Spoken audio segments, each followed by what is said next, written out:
Bienvenidos a Ruta del Conocimiento. Hoy, en Síntesis de Cultura Naval, abordaremos tres temas: honores, Plan Marina y Convención de las Naciones Unidas sobre el Derecho del Mar. Comenzamos. Honores.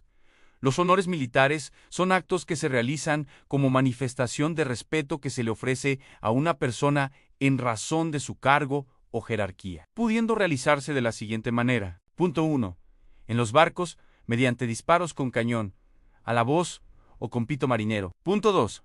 En los establecimientos, con disparos al cañón, banda de música, banda de guerra, clarín o pito marinero. En ambos escenarios deberán realizarse mientras la bandera nacional esté izada y hasta el ocaso, siempre y cuando no se encuentre a bordo de un buque o establecimiento un superior en cargo o jerarquía. Honores al presidente de la República.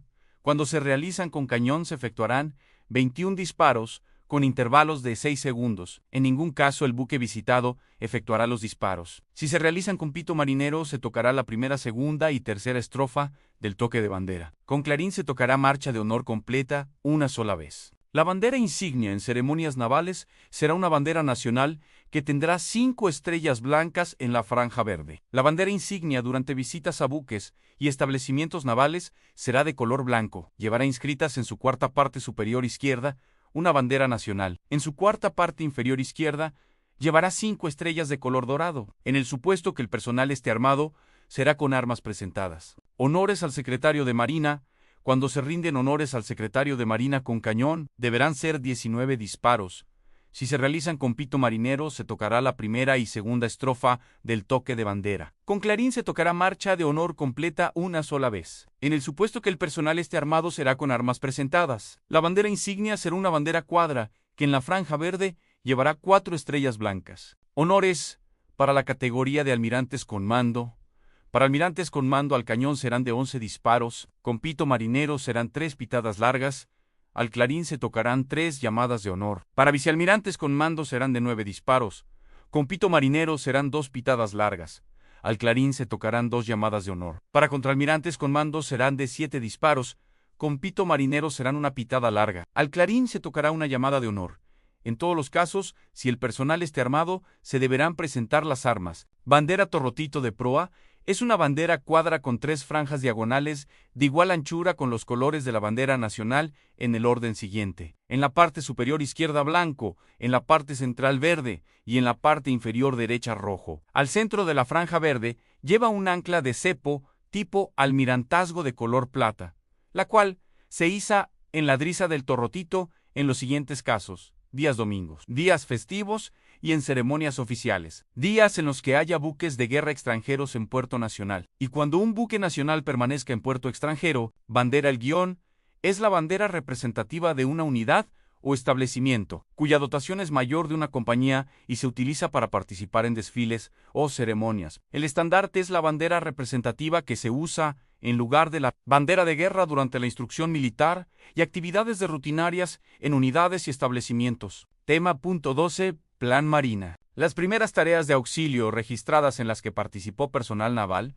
fueron las implementadas en Tampico, Tamaulipas en 1955 y en 1959 en apoyo a Manzanillo. El 9 de enero de 1966 se crea el Plan para Emergencias y Desastres. A raíz del sismo de 1985, al crearse el Sistema Nacional de Protección Civil SINAPROC, la SEMAR quedó integrada con sus acciones de auxilio a la población en casos y zonas de emergencia o desastre. En el mes de julio de 2001, se comunicó a los mandos navales la implementación de un plan homólogo al de N3, con una organización institucional y una estructura de las acciones de auxilio, y se le denominó Plan Marina. La misión del Plan Marina es auxiliar a la población civil en los casos y zonas de desastre o emergencias, actuando por sí o conjuntamente con el Ejército, Fuerza Aérea y con las dependencias federales, estatales, municipales, sector social y privado, con el fin de aminorar el efecto destructivo de agentes perturbadores o calamidades que se presenten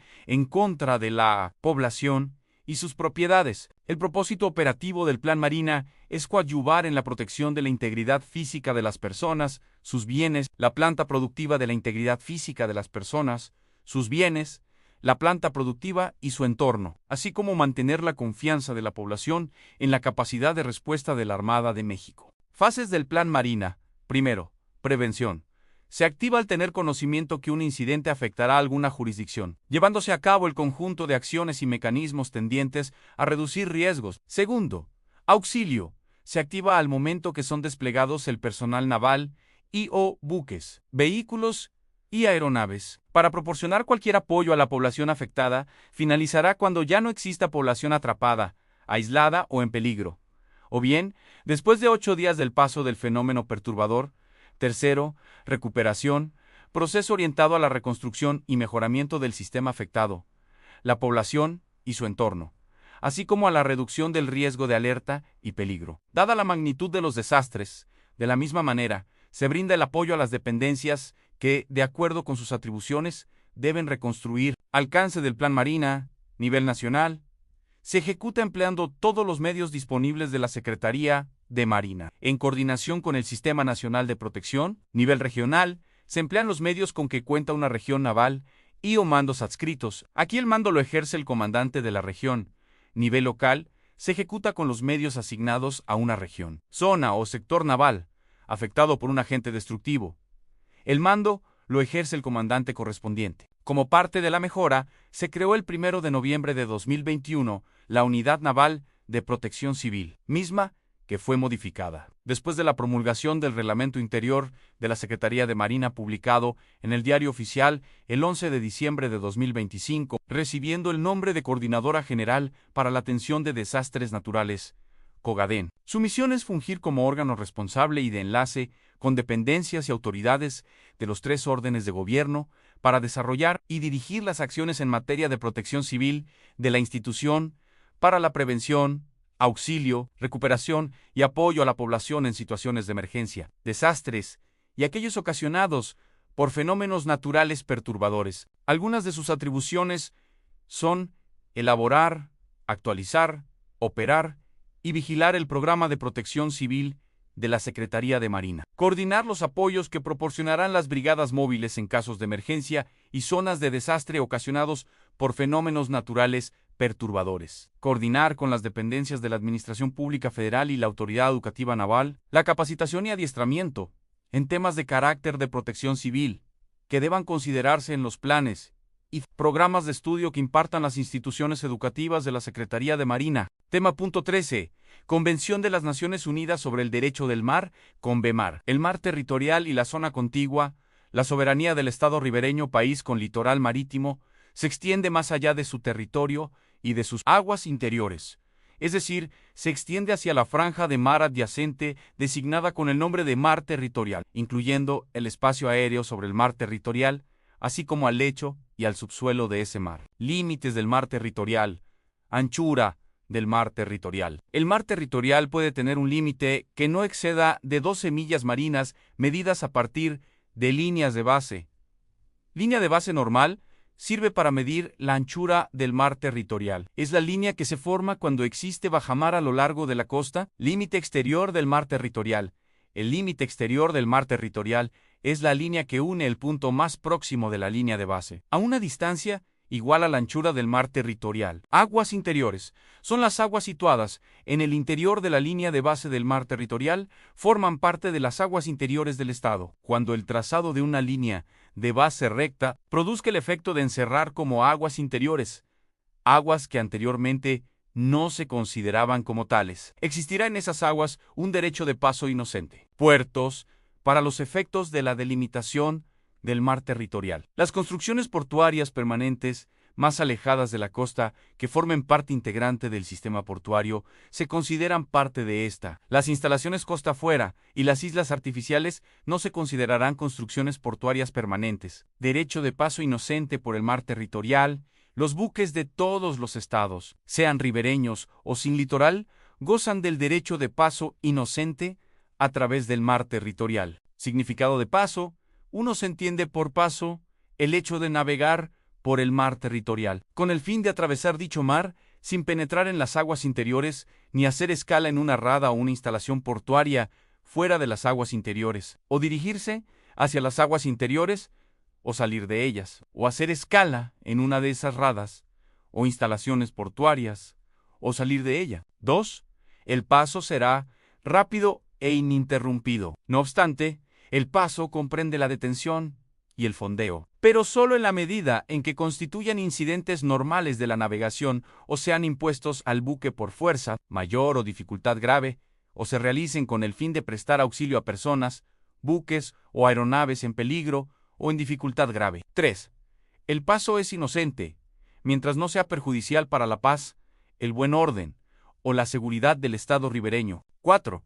Se considerará que el paso de un buque extranjero es perjudicial para la paz, el buen orden o la seguridad del Estado ribereño, si ese buque realiza en el mar territorial alguna de las actividades que se indican a continuación. A.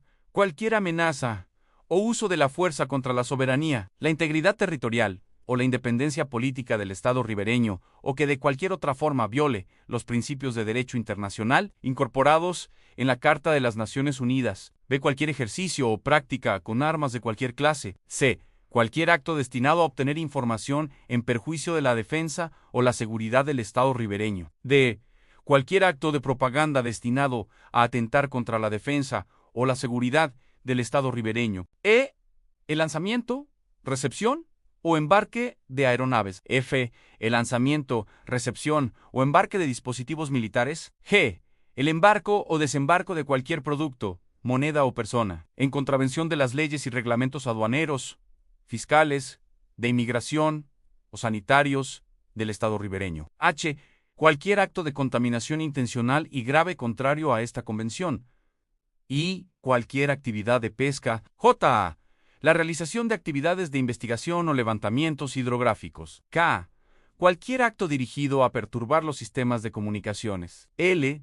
Cualquier otra actividad que no esté directamente relacionadas con el paso. Submarinos y otros vehículos sumergibles en el mar territorial. Los submarinos y cualesquiera otros vehículos sumergibles deberán navegar en la superficie y enarbolar su pabellón. Definición de buques de guerra es todo buque perteneciente a las fuerzas armadas de un Estado que lleve los signos exteriores distintivos de los buques de guerra de su nacionalidad, que se encuentre bajo el mando de un oficial debidamente designado por el gobierno de ese Estado, cuyo nombre aparezca en el correspondiente escalafón de oficiales o su equivalente, y cuya dotación esté sometida a la disciplina de las Fuerzas Armadas regulares. Zona contigua se designa con este nombre a la zona contigua al mar territorial de un Estado ribereño, en la que podrá tomar las medidas de fiscalización necesarias para prevenir las infracciones de sus leyes y reglamentos aduaneros, fiscales, de inmigración o sanitarios que se cometan en su territorio o en su mar territorial. B.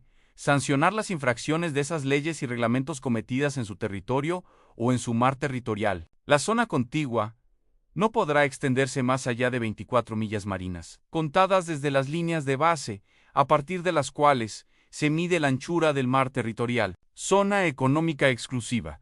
Es un área situada más allá del mar territorial y adyacente a este, sujeta al régimen jurídico específico establecido en esta parte, en de acuerdo con el cual los derechos y la jurisdicción del Estado ribereño y los derechos y libertades de los demás estados se rigen por las disposiciones pertinentes de esta convención. En la zona económica exclusiva, el Estado ribereño tiene a.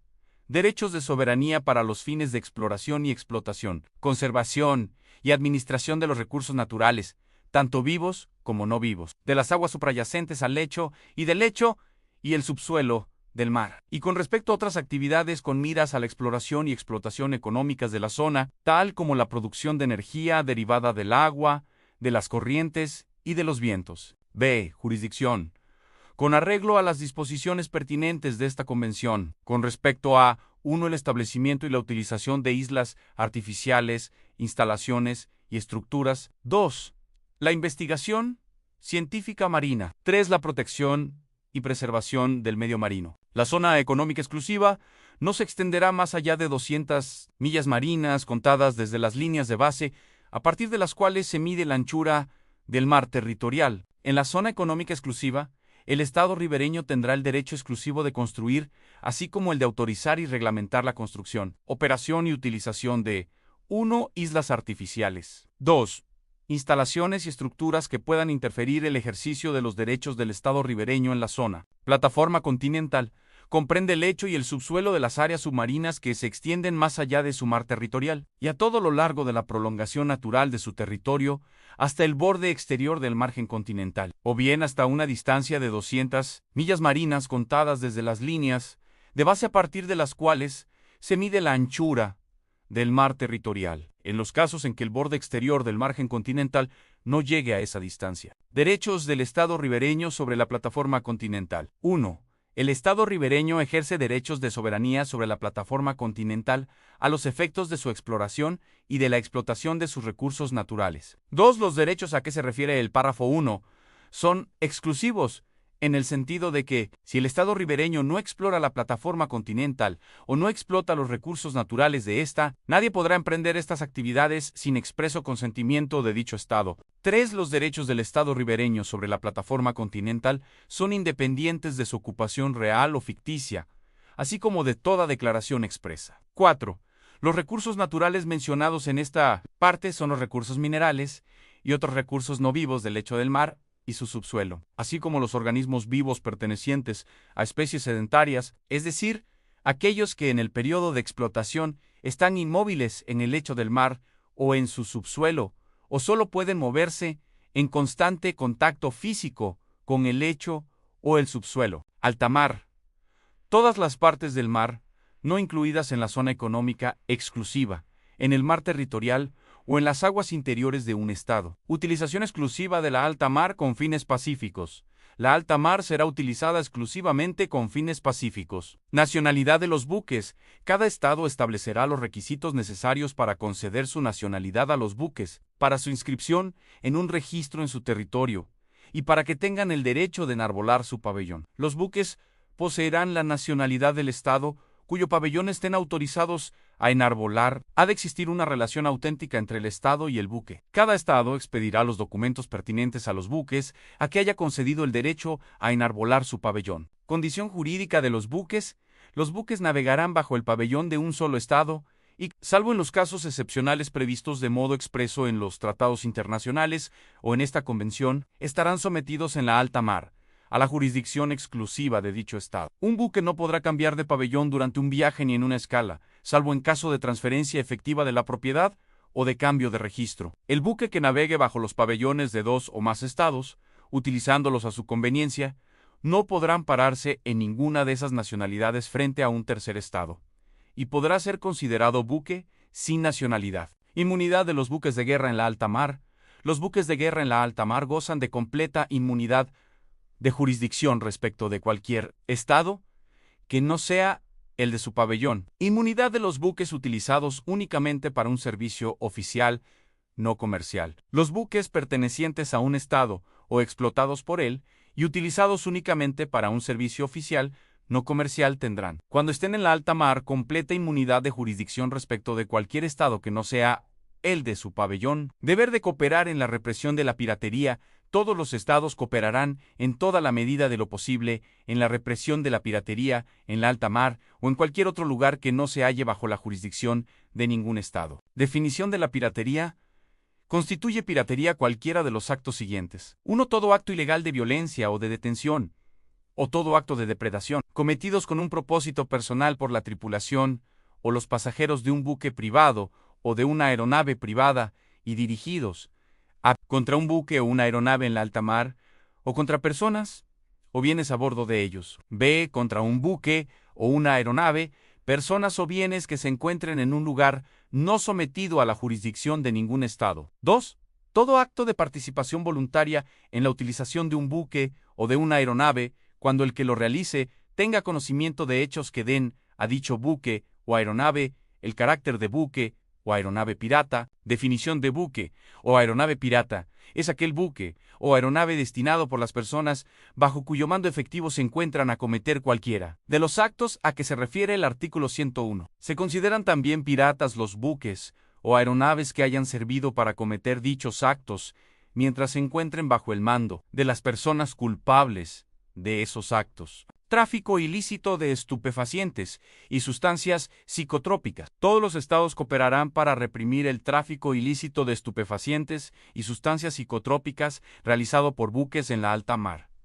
En violación de las convenciones internacionales, todo Estado que tenga motivos razonables para creer que un buque que enarbola su pabellón se dedica al tráfico ilícito de estupefacientes o sustancias psicotrópicas podrá solicitar la cooperación de otros estados para poner fin a tal tráfico. Derecho de visita.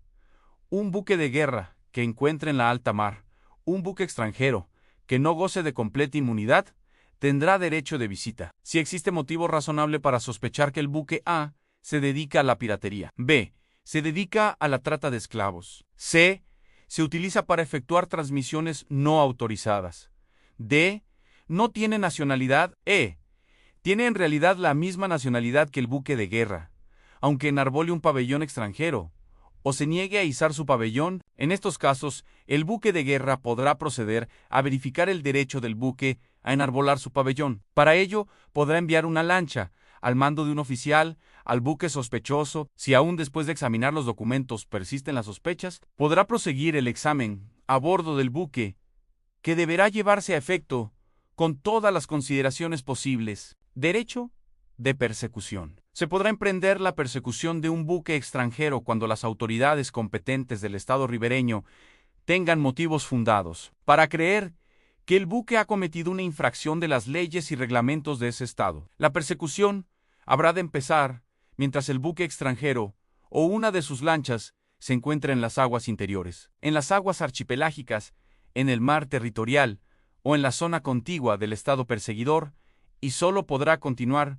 fuera del mar territorial o de la zona contigua, a condición de no haberse interrumpido. Y llegamos hasta el final del video. Recuerda, antes de irte, suscríbete y dale like. Eso nos ayuda a seguir generando contenido. Nos vemos hasta el próximo capítulo.